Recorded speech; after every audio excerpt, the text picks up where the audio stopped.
A little early, but early's good, right? Well, it is sometimes. At Grace and West Spiritual Center, we never used to start on time with our services, whether it would be the Wednesday evening service or either of the two Sunday morning services, until the pandemic. And when the pandemic came, we had to start on time. Why? Because we were broadcasting it live. So that's one good thing that came out of the pandemic. And lots of other stuff as well. We learned to use technology for our service. And then again, there's lots of other issues related to results from the pandemic, but that's another story. Today's reading is actually called The Dark Night, and I'll get into it in a little bit. The first quote is from St. John of the Cross. He was a Spanish mystic. He became a doctorate of the church, that's the Catholic Church. He was part of what's called the Counter-Reformation. He was he lived pretty much in the second half of the 16th century. And he's pretty famous for lots of things, especially one thing called the Dark Night of the Soul. We'll get into that shortly. But he is quite a well-known figure in mysticism. I think he's the patron saint of mystics. He said, "In deepest solitude, I found the narrow way, his secrets giving such relief that I was stunned and stammering, rising above all knowing." And of course, he's talking about mystical experiences there. Ernest Thomas is more straightforward, more down to earth, and Can We Talk to God on page 24. He says, "The whole aim of the study of science of mind is to realize and consciously penetrate the upper atmosphere of our thought and bring down, as it were, into lower mind greater visions of reality." So in other words, we connect with a wiser part of ourselves and we bring that wiser part knowingness into our everyday lives.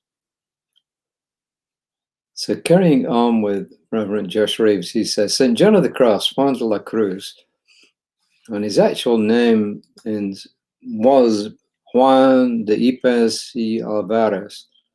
And of course, as I just mentioned, he was a Spanish mystic, he was a Catholic priest, and he was actually of the order of Carmelites, and he founded the Discalced Carmelites, which simply means barefoot. And he was also mentored by, and he became an associate of Saint Teresa of Avila, who was also a Carmelite at that time. St. John of the Cross, Juan de la Cruz, famously spoke of the dark night of the soul. He actually wrote a book about it, or a poem about it. One interpretation is that the dark night of the soul is a time of personal difficulty and transformation. It's got lots of interpretations, and that is one of them. And it's probably the most appropriate one for us here. Reverend Jeff says, although I've never been grateful while experiencing tough times of change, I have found grace in affirming that I am somehow, through them, being initiated into a greater way of being. This is not to imply that challenges are God ordained, or that we must suffer if we are to change. What it means to me is that because of change and ignorance, life sure is hard sometimes. Dark nights of the soul help us find out just what we're made of. And I want to offer another interpretation of what that means. The dark night of the soul is the faith to let go of everything we think we know, to stand in the dark, naked in our faith, and empty of all that we have garnered or gathered together. The unknown is dark. It begs for light. Admitting we don't know and no longer pretending we do is the beginning of wisdom. So in other words, he's saying the beginning of wisdom is when we admit we don't know everything. And we don't. Nobody does, right? Having faith only in the divine enables me to release the divine, enables us to release the divine in our own image, to open completely to an experience of who we are in the divine. In your spiritual practice today, he says, do not think but rest in intelligence. Do not shine the light of your attention but turn off the search. Have faith that the light of the divine will reveal itself. The dark night of the soul is the faith that the divine can find us, even when life appears darkest. Now, obviously, I don't know what your belief systems are, but I personally believe that there is power greater than I am, and that it brought the universe into existence.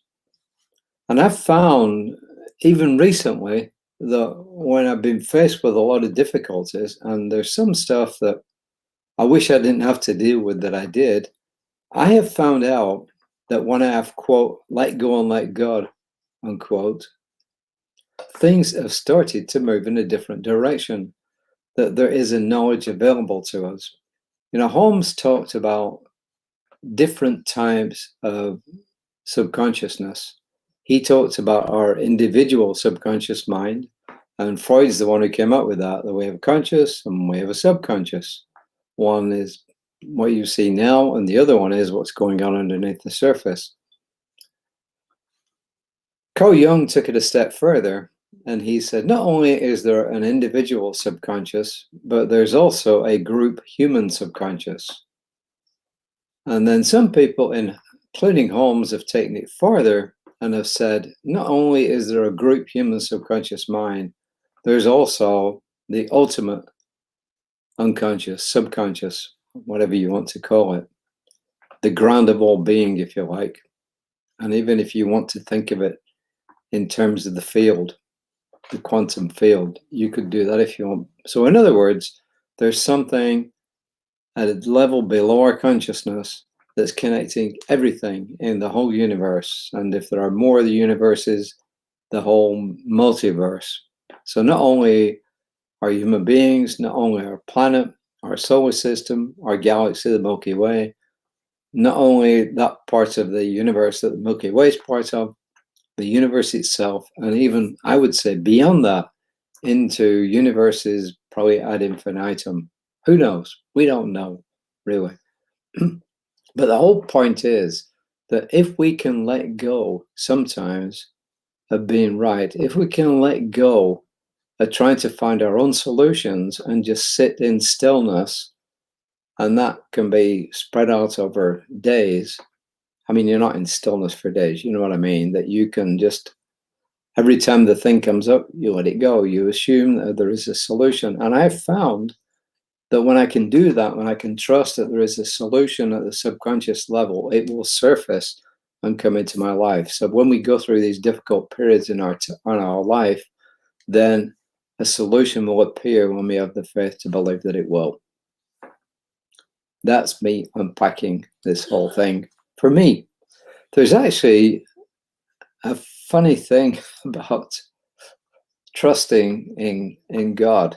You know, this is, and I know some of you are allergic to the word God, but just, this is a joke, okay? So just put aside your difficulties with that word. So this woman has a heart attack, and she's rushed to the hospital, and they perform the operation. And during the operation, she actually dies and is brought back to life again, and she has an afterlife experience. And in this afterlife experience, she meets God, and she obviously asks the main question, well, is this the end? And God says to her, no, you're going to live for another 30 or 30 or 40 years. So she thinks, well, fantastic. While I'm in the hospital, I might as well take advantage of this. So she has cosmetic surgery, you know, she has all the different ones, you know, lips done, she has tummy tuck, all the rest of it. She has her hair dyed, and she's really happy. So then she's thinking, wow, I've got all this length of time to live.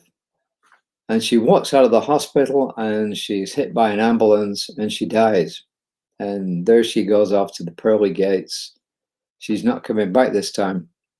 And she meets God there, and she's fuming at him. She said, you told me that I had another 30 or 34 years to live, or 40 years to live. And God says, that's true, but I didn't recognize you. So in other words, all the changes with the result of her, or the cause of her demise. So, but getting back to a more serious tone, I found that once we can, quote, let go and let God, and I'm not talking literally, whatever your belief is in a power greater than we are, if you can let go and trust in a power greater than you are, that when you allow your mind to accept that solutions are available, it's really amazing how solutions do come in. I mean, it really, really is. So my only advice to you is give it a shot. Next time you're faced with difficulty and you can't think your way out of it, don't stop and just know that there's going to be a solution there. Just take a few minutes of quietude and know there's a solution there. And if the thoughts of it not being possible come up again, just push them to one side and keep doing that. And I assure you, something good will come out of it. Why do I know? Because I've done it, and I've done it recently, and I'm going to keep doing it because it works. I empty myself of all knowing so I can experience the presence that knows itself in me. I empty myself of all knowing so that I can experience the presence that knows itself in me. Well, for me, it's the weekend. It's Friday evening. It's almost 5 o'clock here, Central Time, USA, Canada, and wherever else. It's 5 p.m., 1700 hours if you prefer that. So wherever you are, I wish you a great rest of the day. If it's coming up to your weekend, a wonderful weekend. Reverend Lisa will be back tomorrow morning reading from the Science of Mind textbook. She'll be here, as I said, 9 a.m. tomorrow morning. And I'll be back tomorrow evening, somewhere around about 5 p.m. And I just hope you're really getting something out of these readings, even if it's only a tiny thing. It's worth it, isn't it? And if you get that tiny thing out of it, and you find out, and when you find out that it works for you, just pass it on, and you can garb it in whatever language you want, but give us a like and just pass on the good stuff that you get, and we would really appreciate that, and the world would appreciate it. So until next time, namaste.